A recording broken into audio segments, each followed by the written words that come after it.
पाहताय प्रहार टीव्ही, सत्यमेव व्रतम। राज्य निवडणूक आयोगानं आज मुंबईसह राज्यभरातील 29 महापालिका निवडणुकांची घोषणा केली।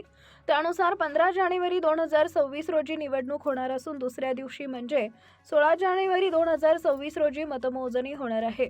या घोषणेसह या महापालिकांमध्ये आदर्श आचारसंहिता लागू झाली आहे। त्यामुळे राजकीय पक्षांना अवघ्या 29 दिवसांचा कालावधी मिळणार आहे।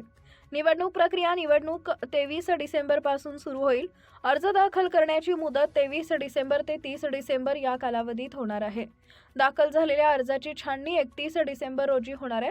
अर्ज माघारीचा दिवस 2 जानेवारी आहे। चिन्ह वाटप आणि अंतिम उमेदवारी यादी 3 जानेवारी रोजी प्रसिद्ध होईल। 15 जानेवारी रोजी मतदान होणार असून मतमोजणी दुसऱ्या दिवशी 16 जानेवारीला होणार आहे।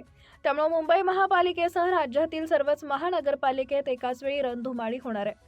काही निवडणुका काही ठिकाणी ऐनवेळी पुढे ढकलण्यात आल्यानं गोंधळ उडाला होता। यावर स्पष्टीकरण देताना राज्य निवडणूक आयुक्त दिनेश वाघमारे म्हणाले, ज्या ठिकाणी न्यायालयात किंवा इतर स्तरावर अपील दाखल झाले होते त्यांचे निर्णय येण्यास उशीर झाला। निवडणूक नियम क्रमांक 17 प्रमाणे उमेदवारी मागे घेण्यासाठी उमेदवारांना 3 दिवसांची वैधानिक मुदत मिळणं आवश्यक असते।